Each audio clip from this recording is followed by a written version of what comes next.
What was the hardest thing for you managing a team, like at the youth level? I think it's setting expectations. Two things, with the kids and with the parents. And I don't mean the expectations of we're win every game. The expectation is we're gonna continue to develop. Mm-hmm. Does that start with just communication in the beginning? In the beginning and constant throughout. Like, would you have like mini meetings and stuff like that? Or would it be just in how you deliver your approach?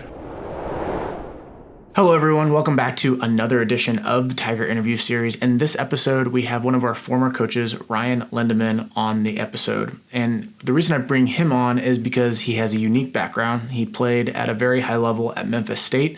And then he also has two sons. One of his sons is playing college baseball at Drury University, and the other one is playing youth baseball. So he was able to coach his oldest son all the way up to 14U and then put him into the Tiger High School program. And then he also coached his younger son. So he's able to have a reflective perspective on his time as a coach with his older son as well as his younger son. And he shares some of his pitfalls, some of his successes. But overall, I think this is a very, very organic conversation that a lot of people need to hear. So enjoy this episode with Ryan Lindemann. This is a Rawlings Tigers podcast episode. All right. So you're looking good. Yeah, appreciate it. Before we start, give like your background on baseball from your career standpoint, and then we'll jump into like the coaching aspect of it. Okay, yeah. So grew up here in St. Louis. Played at Parkville South High School. American Legion baseball before we had clubs and things of that nature, and then went on to play at Merrimack, St. Louis Community College at Merrimack for Coach Lessman. And then finished my last 2 years at Memphis State, or now University of Memphis, for those last 2 years. And you have a unique perspective because you played at a very high level. And then you also have a son who went through our organization, went through high school, and then you have another son with a huge gap in between. And the reason I want to have this conversation is because, one, you have that gap, but also you coached Ethan, and then you also coached Cole. Yep. And so I kind of want to go down the perspective of like, what was your approach when you started? And then what was your approach when at the very tail end, because you don't coach anymore now, but you did coach Coach Cole. Yep. So kind of go through like your perspective change in those years. So, and even kind of going back, so I just one more, I guess, piece on the background. So I kind of started dabbling in the coaching and teaching when I was in college. Some of our coaches, did lessons again before all the big clubs kind of got around, but they would do some of those things. So, and then when I finished playing, I coached Legion baseball for a couple of years. I was asked at the American Legion team where I had played, we're needing a coach. So it was something I always had an interest in getting into. So I kind of actually, to add another layer of that perspective, I actually started before kids and things of that nature at the teaching from across all ages, and then coaching at the high school level, so to speak. Took a little break. And even when, as you said, my oldest one, Ethan, started playing, I didn't jump into, hey, I got your team, let's go. It was more or less, and some of that was because of my time constraints, from work and things of that nature. But I more helped. It was more an assistant coach early on for his playing, probably for the first 5-6 years. So there was always, somebody else running a team wherever he was playing, even before he got into club and when he did, to where I was able to focus on specifics, whether it be with Ethan or with the other kids, usually hitting, catching, things of that nature. And it was, as he got older, I think it was probably 12, 13 is when I probably started to take a little bit more of a forefront in coaching the team as well as coaching him. So a little bit different, as you referenced in with Cole. There's a big gap, about 9 years. Ethan had finished playing here, 14U, and had gone into the high school program. and it was about Cole was 6, and so he wanted to play. Yeah. And so there I start with him. I started right away as coaching not just him but building a team, which then had here, as you were in the organization for, I think it was 6 years, and most of that same team for probably 3 or 4. And so like what because like whenever you get into it as a young person, you're like, oh, I'm going to change the world and everything like absolutely. In some way or shape, form, right? And then the world kind of hits you down and be like, you're thinking way too much right now. You're mid-curving the hell out of this thing. Yeah, Let's just go after it in a simple term. So like what changed when you were doing as a young coach and then when you have kids? Like what perspective changes? I think when I got into it as a young coach, even, in coaching, say, the Legion, you still had, which we all do. I'm going to make this statement, and we still had that competitive fire and juice of the player, right? That, and it was never about me winning. It was about seeing if I could get a group, whether that's a Legion team of 18 or, as they started to get the club stuff in the fall, get some kids to play together and with that fire that I did with my group. Not necessarily about me, but to see if you could really push them in to do that and find that little incremental success, right? So whether it be a pitcher that had a good day and had been struggling for maybe a month and you finally see the light click. It's not necessarily that you made it click. It's the fact that you keep pushing them. Yeah. Because they're trying to achieve maybe what we had, know.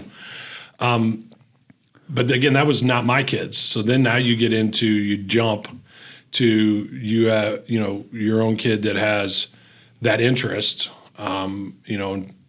Never was anything, we've always said, hey, whatever you want to do, we fully support. Don't do what I did or your uncle or your aunt or whoever or mom did, right? And so, but once they have that, then you want to make sure that they're really getting that right direction and the right perspective of how to approach. We look at baseball and most sports, but baseball, it's a very humbling and game that's going to challenge you beyond what you think you ever can fathom. And so I think at a young age, it's how do you keep that positive, through their failures, right? And sometimes that's day to day, sometimes that's season to season.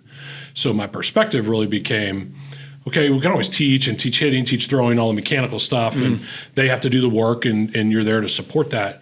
But then it's, I think, with all of our kids, but from the baseball perspective, it was I tried to really, within reason, keep that consistent. Hey, you're going to have those up days, you're going to have those down days, you're going to have that. Why all of a sudden, man, I've been hitting crazy for the last month, and now I feel like I'm holding the wrong end of the bat. Well, that's going to happen with this game, and try to help them navigate that. That was really kind of how I shifted a little bit. How did you prevent yourself from inserting yourself too much? The reason I asked this is because whenever I was coaching Ethan or I coached Cole, you would ask me more questions, and I knew in the back of my head, this guy already knows majority of the information that I'm probably going to be giving back to him.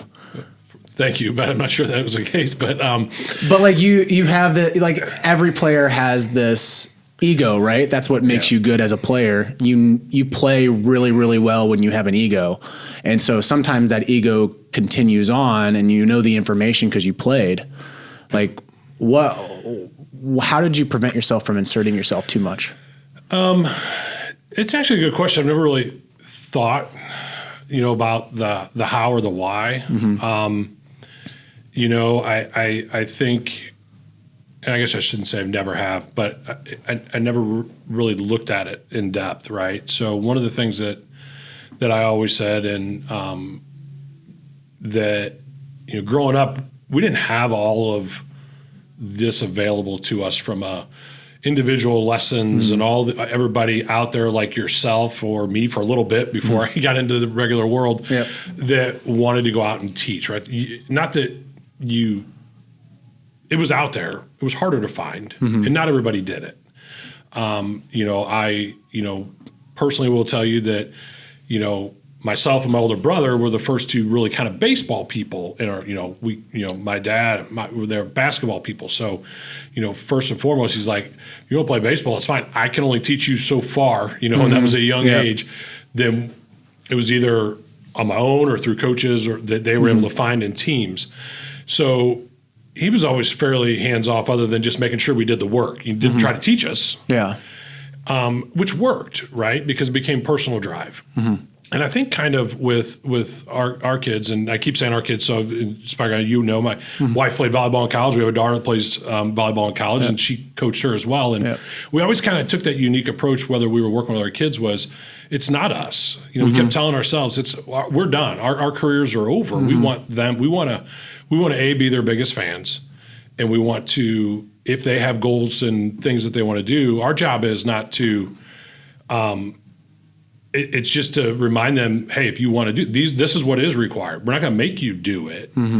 And we also understand that, go back to the scenario you said, and I'm kind of long-winded with it, is, if I brought Ethan or Cole to you, obviously you and I know similar philosophies. We've talked hitting and all that kind of stuff before, is that you're not dad. And for my daughter, my wife wasn't mom, if we took her to another volleyball coach. And the reason being is because as a parent, kids will always look at you as dad or mom. Oh, they're telling me what to do. And I don't know whether it was right or wrong, but we just always took that approach, was once you hit that point, and every kid's different. I hit it differently with Cole than I did with Ethan. That, okay, it's now gone beyond, he's helping me with something for baseball, and it's just dad, not lecturing, but dad telling me what to do, or dad correcting me, and so at that point in time, it was like, wait a minute, that's not going to help. So let's get you somewhere where you can learn maybe the same thing I was going to teach. I'm okay with that. It doesn't really bother me. If you tell, either one of my kids the same thing that I'm going to tell them, as long as they get it, that's what matters to me, because it's their success. I'm done, right? My career's done, right? It's watching others grow. I have this thought that, and this is going to sound bad when on the other end of people listening to this, but I think it needs to be said. Guys or girls that have played at the collegiate level and have started at the collegiate level, or had significant time playing at that level, whether that's junior college or whatever, right? And also pro, have a better vantage point than most parents when it comes to youth sports. Would you agree to that or disagree with that? I'm trying to. For some reason, driving in here not too long ago, I thought, again, you and I go back quite a ways and have had a lot of unfiltered, candid conversations. And for some reason, what you just mentioned was kind of, I didn't think at all about our conversation, other than just thought that this part of it may come up, just knowing our history and our conversations. My short answer is I would agree with your statement.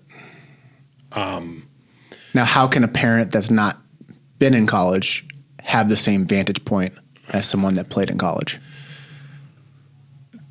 I think they need to be, there's two parts of it. And the first one is they need to be, obviously everybody, they love their kids and they want them, we all love our kids and want them to be successful in whatever they pursue, whether that's playing the piano, baseball, volleyball, soccer, golf, whatever it is, right?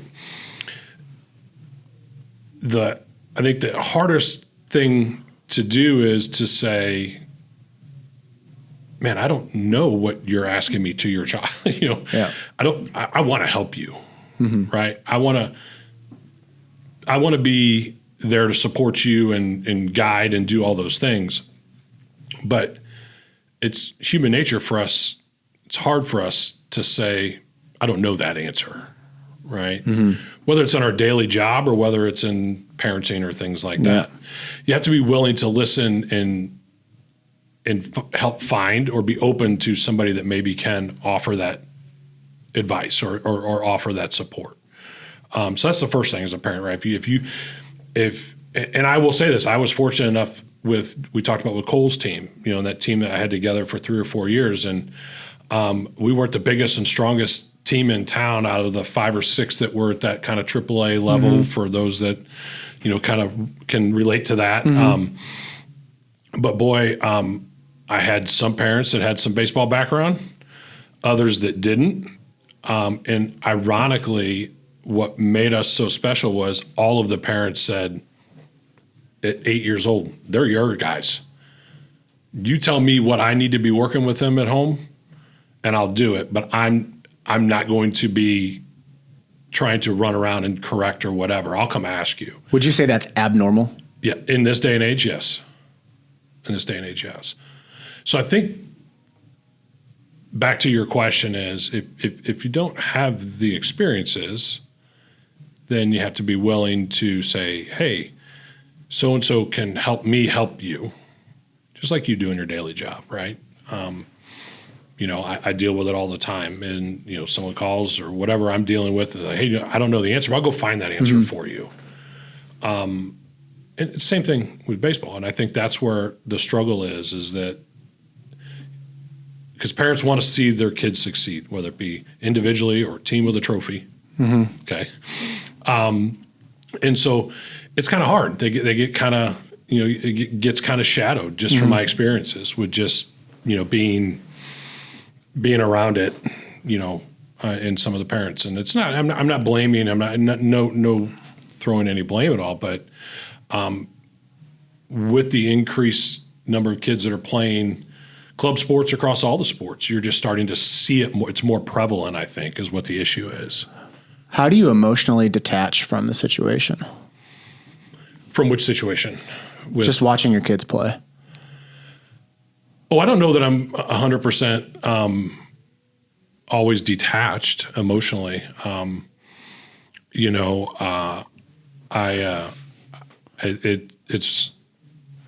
That's a good question. I think you have to be able to just remember that you're there as a fan, you're there supporting, right?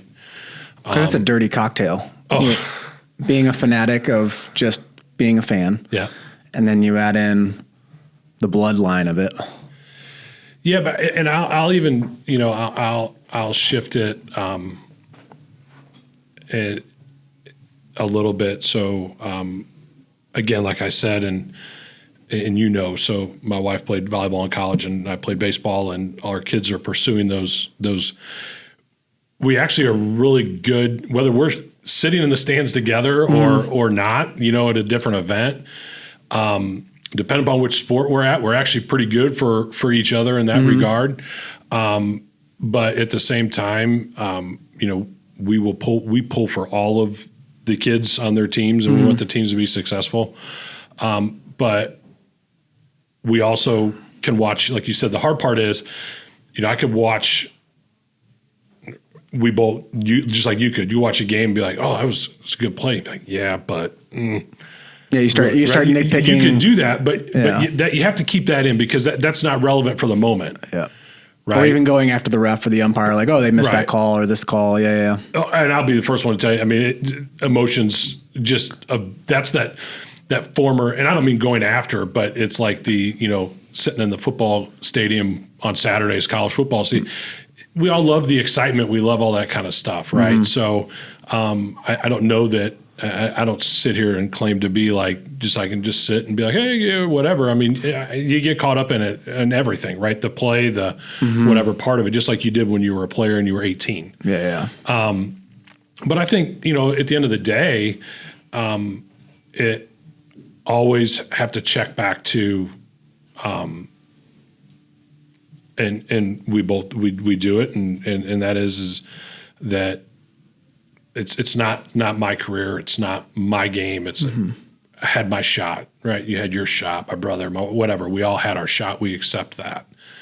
We just want to do whatever we can to support. At the same time, and I think you would know this from talking with Ethan. At the same time, I have no problem patting him on the back about being like, "Hey, how many times have we talked?" Whether me or somebody, your Spike or somebody else has said, that's got to get fixed. Yeah, I know. Okay. I mean, he's 21 years old now, so you can't really say much now. Right. Yeah. It's just like now I'm even a bigger fan, right? Yeah. You know, and so I think being honest too, right? So not in a derogatory way, not in a mean way, not, you know, getting in the car and, you know, to me, it's attitude and effort. You know, with all of our kids, it's always been, you commit to something, You finish it, and you always play 100%, which are the rules that, you know, my brothers and I had from my parents, my wife had. I mean, so if you follow those simple characteristics and if you relay those onto your kids and you check yourself every now and then and say, okay, are they working hard? Are they putting in the work? And are they giving everything they got and not quitting? That's probably the biggest issue is accountability. Yeah, I would think so. Right. Well, and that's where you think about, like, you made a comment like with the umpires and the refs and things like that. I'm a little bit older than you, but I'll lump you in with our generation. Is that Thank you. that you know, just because I know it and I know your family a little bit, is that how many times were you at a ball game and your dad just got up and down on an umpire because maybe you got out or made a mistake? Didn't happen. Zero. Didn't happen. Right? He didn't even mention it. No. He didn't even, like, not even in the car ride. Now that you talk about it, it's like I'm thinking back to it. Not even in the car ride, not even on the ride home. Like, I don't think we ever talked about anything except, like, how'd you feel out there? Did you have fun? Like, like you did this really good, but, like, it wasn't like the scores or the umpires or doing the calculations of the tournament. Like, if we do this, this, and this, we're going to get into be the first seed. And right. Oh, there was none of that. Right. I mean, you know, I think about it all the time, and I try to, you know, do it with you know, not just with my kids, but kids I was coaching too, right? You know, especially nowadays with, you know, the pardon me, with the difficulty and the shortage of officiating. You know, I can tell you right now that if I ever would have gotten in the car after a game and I was in middle school or high school, and said that wasn't a strike, my mom and dad would have said, did they call it a strike? Yeah. Then it was a strike. So let's move on. And it wouldn't have been rude. It wouldn't have been nasty. It would have been like, that is what it is. Yeah. And that's not always the viewpoint now. And again, having been on the field side for up until last year, for the last 8 solid years, you know, and then several years mixed in there, you know, quite a few years before that, you know, with Ethan, you know, when there was a little break there when he went to the high school level. But, I mean, I hear it. I mean, I'm sure you being the third base box or the dugout when you were, you know, coaching with the high school guys, and you hear it. I mean. Well, I actually hear it more now than I ever have because I'm behind the camera now. Oh, good point. And I'm in the stands. So I hear everything now, and it is extremely hard not to turn around and tell them, please stop talking. You're not saying really smart stuff right now. Right. And that's not a knock on the parents. It's just, I feel like the emotions get too much at times. And when you don't know the game and you feel like you do know the game, that's where it gets real dangerous. It's short-lived, right?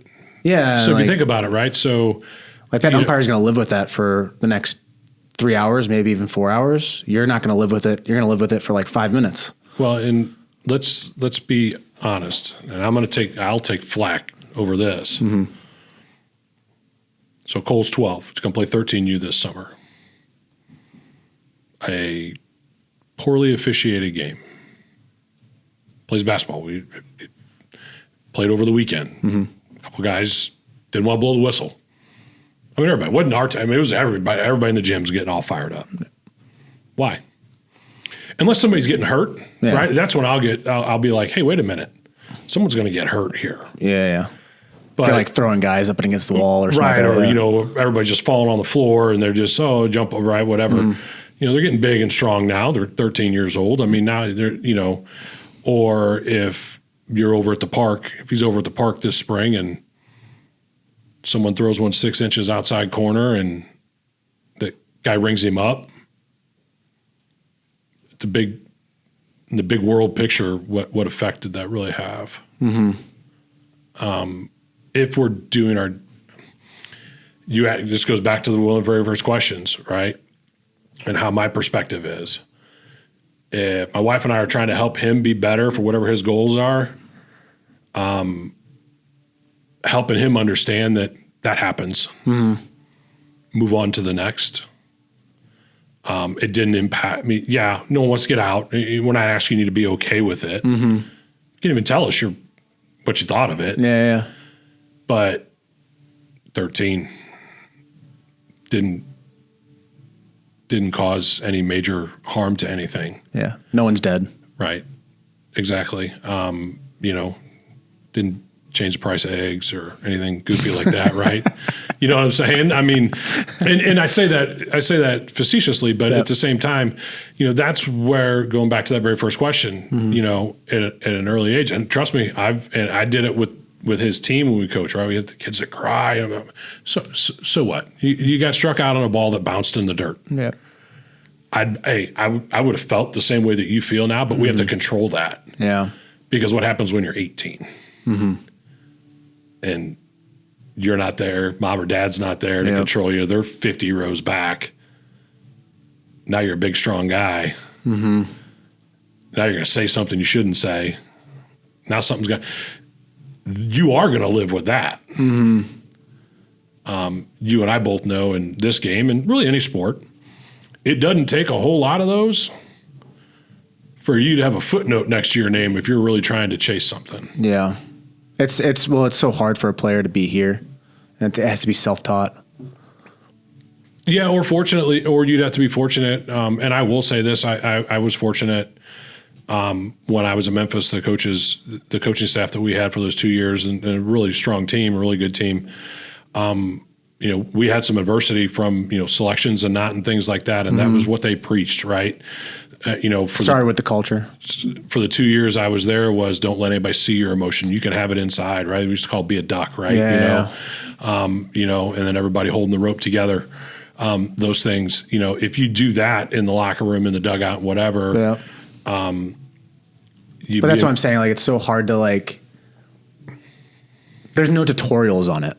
No, absolutely. No, I would agree with you. I agree with you. It's like you have to come up with these clever sayings or clever stories that resonate with the player, and then hopefully that player can then teach himself, I have to be in the middle. I can't be a roller coaster. Or like you said, it's got to be a culture, right? Yeah. So, so you or me don't have to teach ourselves if we're a part of something and we see some older kids or other people that we respect, peers doing it that are going to correct and say, hey, no.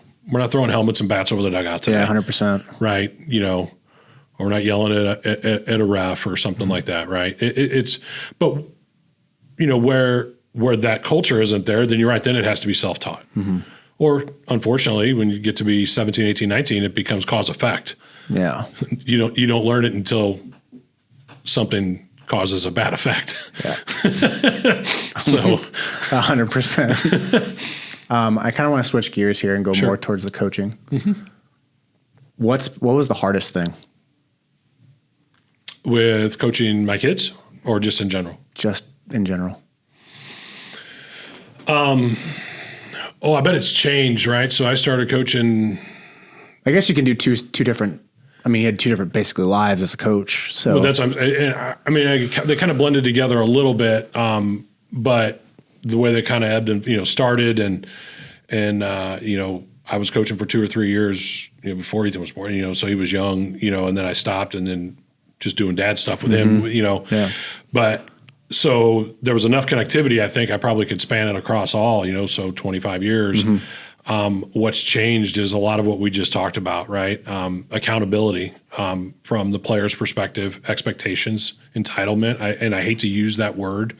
It's almost overused. And just throw it around because I don't think it does justice really what we're trying to say, So I think it's the accountability, right, from the player's perspective as well as from the parents and the coaches being able to hold it right. So see it in the classroom, right?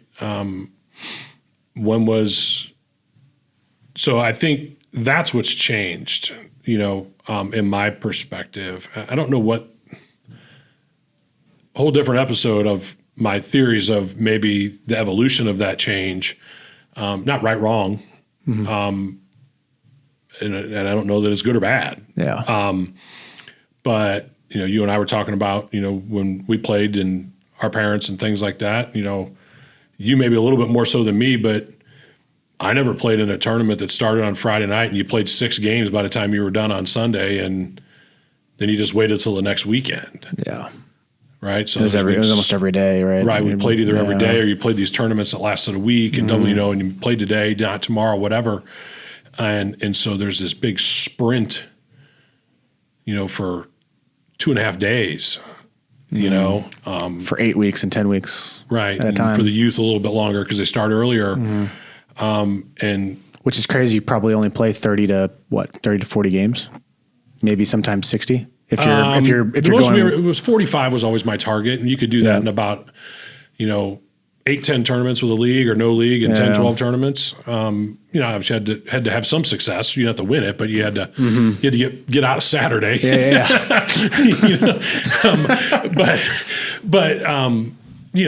I think that's so that's changed, right? The landscape has changed, right? When what was the hardest thing for you managing a team, like at the youth level? Early on, so with Ethan, I didn't start as young. We played, some local rec, and then he started club 11, 12 years old, and I was just helping. So a little bit different there. With Cole, we started at 6, 7. That first couple of years was just, some buddies and that. And then as you start to some kids fall off and you bring in some kids, now you start to get the ones that maybe we've been talking about here a little bit that, and I think it's setting expectations. 2 things, with the kids and with the parents. And I don't mean the expectations of we're win every game. The expectation is we're gonna continue to develop. Does that start with just communication in the beginning? In the beginning and constant throughout. Like, would you have like mini meetings and stuff like that, or would it be just in how you deliver your approach? Well, no, it was typically started with a meeting early, so, the cycle runs, right? You have a tryout in July, and then, then maybe you get fortunate enough to have a player-parent meeting, set some guidelines. I was a little bit, what the word is that a little old school from that standpoint is I'd kind of not stolen. I still had our game administration from when I was at Memphis. I'm sure you had one when you played. It was about 4 pages. Yep. Told you how to tuck your shirt in, talk to the media, everything, right? How you walk to the bus, right? So, but there was a lot of good stuff in there about how you could conduct on the field. And when I started coaching Legion ball, and then when I started coaching youth, and I didn't necessarily hand it. I think a couple times I handed it out, but it was more my frame of reference. I skinnied it down to whatever the age was. So you had a mental model, basically. And I had that. So I went through it, and maybe some years better than others. And once I had a lot of repeat players and parents, then I didn't have to go back through the playbook through the book every year. Yeah. They kind of knew what it was. And if it was a simple email saying, hey, here, getting ready to start the year, here's the expectations, right? And when you go from 7, 8, 9, 10, 11, every year or two, you kind of have some changes, right? 7 and 8, we're trying to move all kinds of kids around. We're having fun, which we should always have fun every year. But, it's different than now all of a sudden when you get to maybe 10, 11, everybody wants to go play AAA tournaments. You think you got a team that can do it. I hate to tell you, we don't have 11 shortstops on this team. And outfield is important. It was probably one of the hardest things at the youth level when you go from like 9 to 10. I had some kids that could really play the outfield, but they all thought they were a shortstop or a second baseman or whatever it was, right? And I'll play first base, okay? but you're really fast, and every time ball goes up in the air, you go get it. Who's boring out there? Okay, wait till the first weekend. We played the first weekend, and guys were hitting rockets all over the place. Yep. And I said, guys, outfield matter? Sure. Okay. Who wants to play? Everybody's hand went up, right? Yep. So I think setting kind of that expectation, and I'll be the hardest part for me, we just talked about it. I witnessed the club's tournament structure and all this stuff early on with Ethan at 11, 12, kind of started to learn more. I hadn't coached or played in it.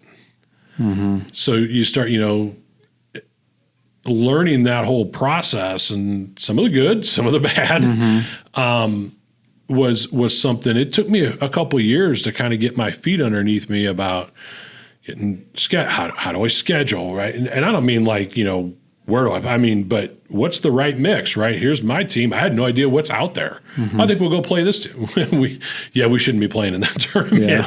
Yeah. So some of it's that, and especially then when you have boys growing and changing at 9, 10, 11, 12, and team changing. So a lot of that was the hardest part for me. It wasn't the baseball. The off season. A lot of people ask me, when I stopped, coaching last year, it was less about the baseball and more about my time and what's required. And I don't mean from a practice standpoint once or twice a week in the winter. That's always manageable. It's the That's office fun. stuff. It's all the other stuff, right? Okay. We got and even though I had help, I had parents help, I had other coaches, but it's just as you would if you're running the team. It's you, right? You're thinking about the lineup. You're thinking about the hotels. You're thinking about what's travel. our practice plan? What's our practice plan on Sunday? And it's Tuesday, and I've got 4 meetings to run to, and you got other kids, and it's like, all of a sudden Saturday hits, and you're like, oh shoot, no practice plan. So what's the hack? What's that? What's the hack? How do you streamline your time? Well, I think some of it took a couple years, but then it kind of got repetitive, especially once I had a lot of the same kids and same parents back. Would you say templates probably play a huge factor? Absolutely. And we did that last couple of years with Cole's team. For example, that, as we start somewhere around November, I think was our practice time here with Tigers. So November, December was pretty much hitting and ball handling. And then, so by the time we were starting to pitch, and so then come January, we would start our bullpens, and the other coaches would, work on the bullpens and things of that nature. So maybe live hit. So once we did that the first year, and then we just got better at it going forward. So yeah, we were a lot of repetitive stuff, and then as the kids got older, we could, from a hitting perspective, we could add an enhanced drill or topic that now they got this stuff, right? Or they all got it, where maybe the year before only 2 or 3 were able to, so now you're like, okay, here we all are, right? So that was kind of, where it went from there. So I'm not sure if I got back to your question of the difficulty, but yeah, I think that's just really the 12-month and the constant, and then the expectations, accountability. I think that was, difficult to start to navigate. Was recruiting players hard? Well, and I probably should. I never got into that. Never got into it? No. So you never actively searched for players? No, I really didn't. I knew who was in our age group. And I would have a lot of, kids through the organization, would contact through the organization or through a tryout. That's something, and maybe that's probably another reason why it's probably good that I'm not doing this, because I didn't have that kind of time. And I also didn't really think that if you played on that team that we played every weekend, and I knew the coach and knew whatever, that you couldn't go and take them. I felt that if you were in a bad place and you were going to leave, you'd reach out, and I'd be more than happy to talk to you. And we did get that quite a bit. But it was never my intent. Again, back to our first part of our conversation, what's it all about? If you're going to help me win 3 more tournaments at 12U, and it's going to give myself, the team, the organization, a bad name around baseball, what's that get us? 3 more of those little rings to, put on the shelf, which are great. I love all of that stuff. Yep. But what's the driver? if you're not feeling like you're getting developed, if you're not feeling that you're being told the truth or whatever, it's bad parents, bad kids, whatever it is, then I'd be more than happy to entertain that. But I never actively went out to another kid on another team or parent and said, hey, why don't you come play for me next year? Never did that. Would you cut players?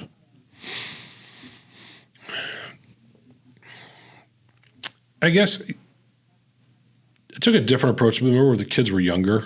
The last year I coached Cole was 11U. I tried to have candid conversations with parents as best I could at the end of the year. I would, if I send a wrap-up email to the parents, said, hey, here's the deal next year. We go to these bases. We go to this is the level we're going to play at.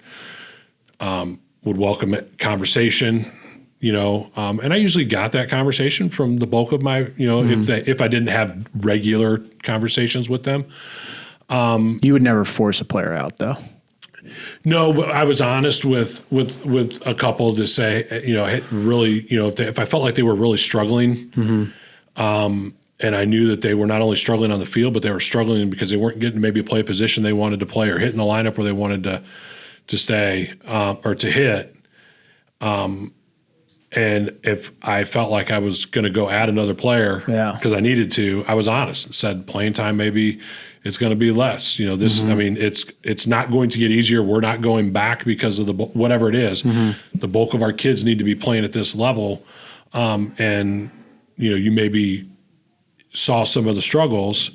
More than happy if you want to be a part of it, but there's got to be some drastic improvement to feel like you're going to beat out. Why is this person?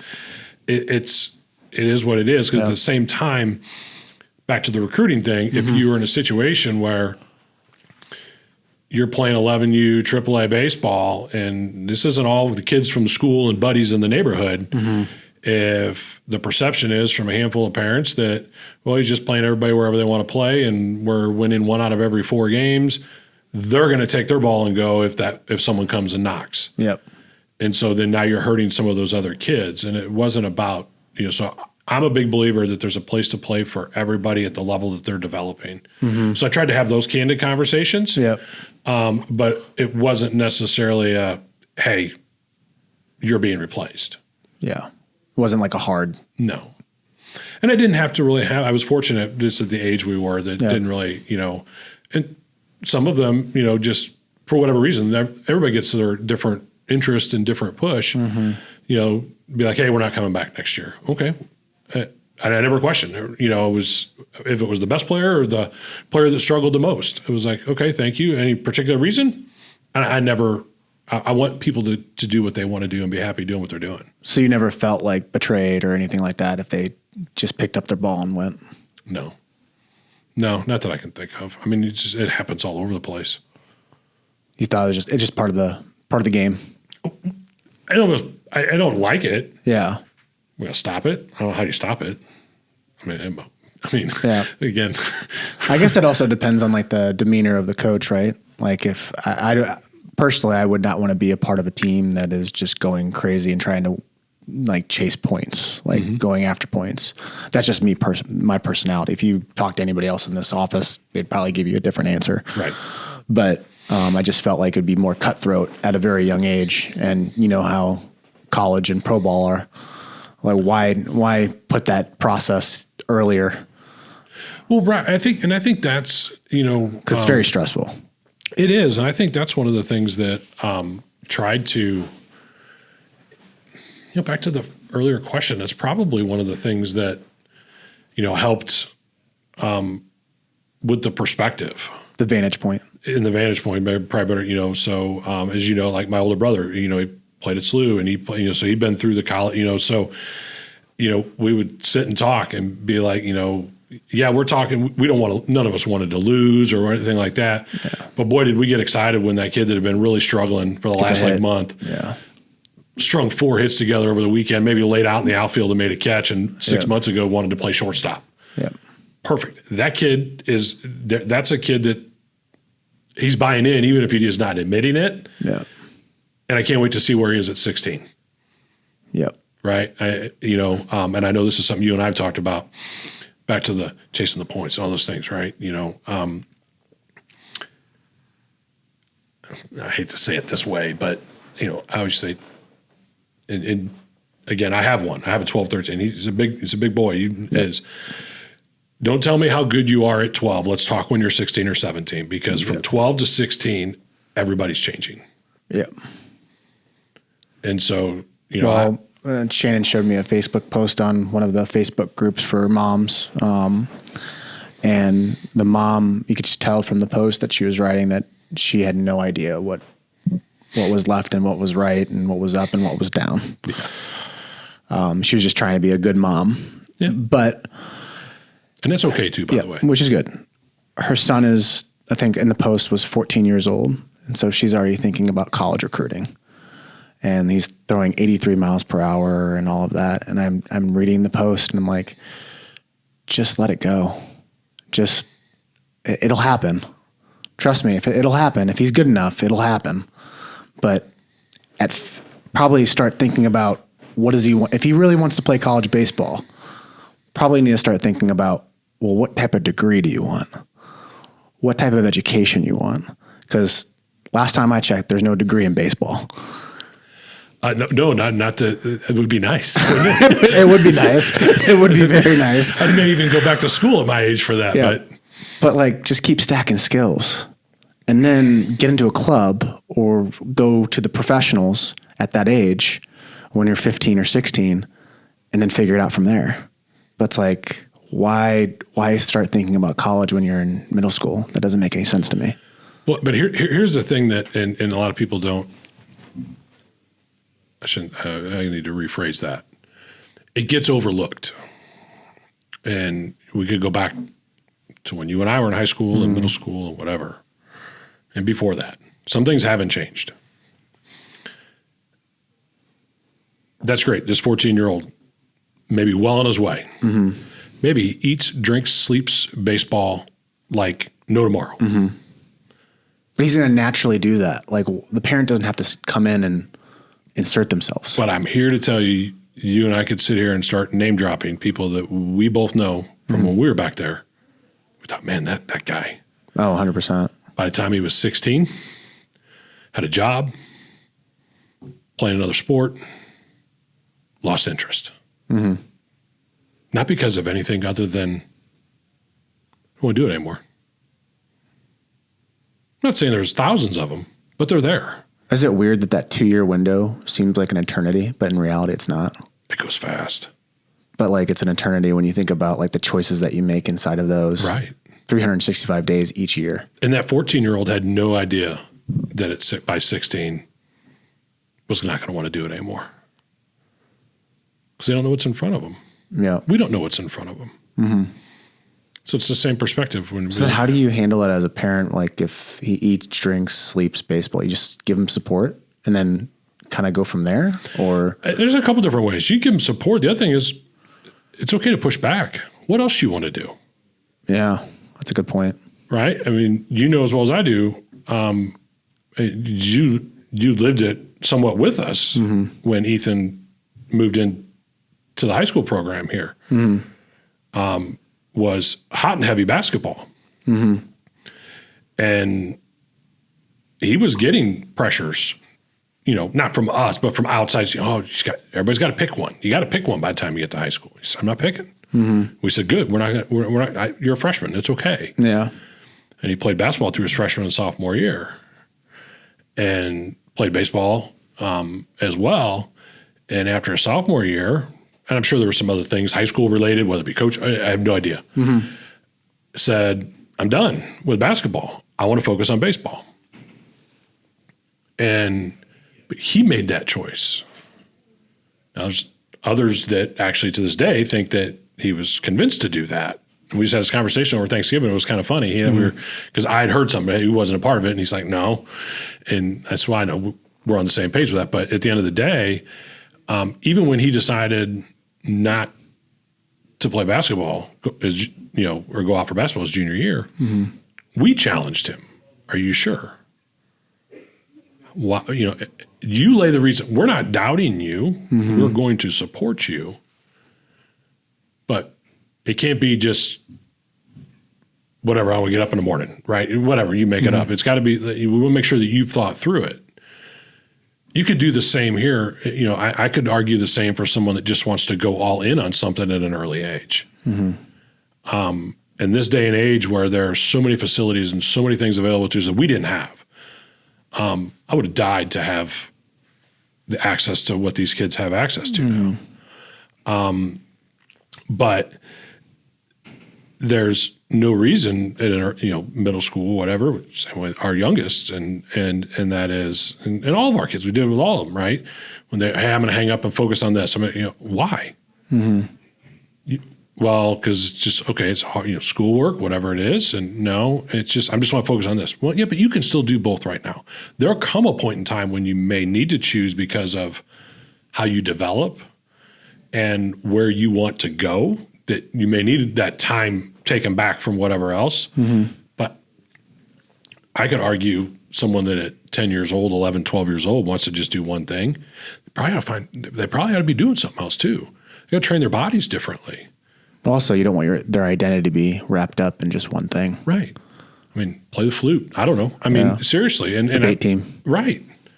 We've joked, we've told all of our kids, right? If you always hit that age in middle school where it's like, okay, shoot any baskets today? No, okay. You start to, you really want to still play basketball? Or did you take any swings? Yeah. I'm not going to make you, but you never pushed them. Your actions are going to tell me if you really want it. If you really want it. And if not, that's okay. But robotics, sing in a choir, right? There's all kinds of things. And we will support you. You're going to do something. I feel like it all depends on the internal engine of the person, right? Like you can't instill an engine into a person.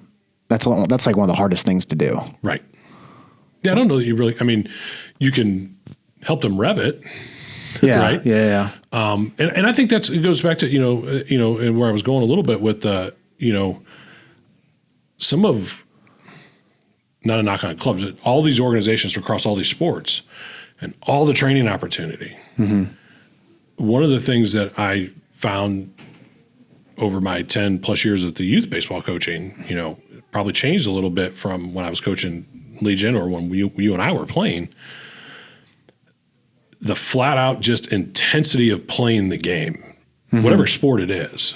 It was probably because you didn't have as much opportunity. And then when you were on the field, you wanted to make the most of that opportunity. That's one. The other one is everybody's trained in a comfort zone, right? Whether that's I go to a one-on-one lesson for soccer or volleyball, whatever. Where'd we go? You went to the neighbors with the kid that was 4 years older than you throwing a wiffle ball at your head. Why? Because the young kid was here. Or hot box, right? Those things like that. It's very true. Or some pickup basketball game or something like that. You had to learn to compete. It's making those mistakes. So kind of caddy off that. I'm learning how to code. So naturally coding, development. And I picked up all these books and all this, started buying up these classes and trying to learn. And finally I just said, screw it. I talked to our web developers, give me the access to to our website. And I just want to code. Give me a sandbox that I can code in. I'm learning a lot faster by doing that and making mistakes a lot faster and having him go and check than I would having a one-on-one lesson or having reading all these books. It's actual practicality, and the reason that it's working now, and this has been a 5-year development with me. Sure. The reason it's working now is because my engine is we have to develop this website. We have to grow put more product onside the site so that people can have tools to use. So it's driving me to create more. It's almost the same perspective as back in the days where I want to play this game at a very high level. So what do I need to do? I'm just going to go play it. Right. But I would argue what you just talked about from the development, and I'm laughing because I know so my degree is in finance, and I've spent the last 25 years in as an IT consultant software side. So, and I put myself in those shoes because I was a functional person that got thrown on a project and they're like, you need to go write code. I'm like, I don't figure it out. So that's why I'm laughing. Right. So it wasn't, it was just kind of funny, but I think you're exactly right. And I think that was one of the things I'll probably leave is that about 2 or 3 years ago, and we always did it with our kids, right? So our kids are a little bit old school from that standpoint because that's all we know, right? That's how we were, hey, you want to play? Go play, right? I can take you to all the lessons in the world. That's not going to make you a better competitor. And so the last 2 years with Cole's team, all winter long, I did everything was not a competition for like slushies or wins and losses, but everything we did inside was fast pace, was some sort of an intensity. A game. Yeah. Whether that was the stakes were, you put up the stakes. Yeah. We wanted them to play fast. We wanted them to do, whether we run the bases or do our 4 corners drills or whatever it was, because that was going to get them ready to compete versus when the game got sped up, which that's when things break down now, right? Because they're in a controlled environment for everything they do, ground balls, hitting. But the game speeds up regardless of your age. Balls at 8 are shooting over the dugout and kids are running around in the circle and everything else. And we got to stop that. So you have to be able to play fast. And you have to be able to compete with energy on and off the field, whatever that is. And so we kind of, as a coach staff, we said, that's what we're going to do. And again, we weren't the biggest and strongest. We had a few guys like that, but boy, we had guys that got after it. I know. It's like being creative as a coach is probably the most underutilized thing. And it changed how we competed from year 10U to 11U. 10U, everybody was, this is terrible. Played the exact same teams the next year and probably had a 10-game difference. Not because of anything we did. Kids got better. We did the same routine in the offseason. But man, they started to buy into just competing. Yeah. Like how many times do you see like in a tournament in between games that you see guys playing pickle or playing wiffle ball or playing Pepper? We had to teach Pepper. And luckily I had a couple pitchers on my staff. And so that was what they would do in between double, if we had a game break. We'd take the kids and go play Pepper. And the first time they were like, what are we doing? After they did that, man, they like all the time. Which was great to me because that's all we did. Oh, I know. And I'm thinking back when I was, the team that I was closest to was probably 8th grade, like 14U. And all those guys, we ate, drank, slept baseball, and it was always a game. And we played MVP baseball 2004 in the hotel, and then we'd figure out a way to jimmy the car so on road trips you could play that game while we're going. And then when we're at the hotel, it was no more video games. It was let's go play wiffle ball, let's go play pickle, let's go. Like we came up with all types of games. So we're playing probably more than 45 to 50 games in a year. We're probably playing almost 162 games a year in between the games that we were playing. And you rarely see that whenever I go to a youth ballpark. I rarely see that. It's mostly let's go to the BP, let's go to the cages, which is great. I mean, you're getting your reps in. Yeah, absolutely. But you don't get to play 500 when you're in the cage. Yeah.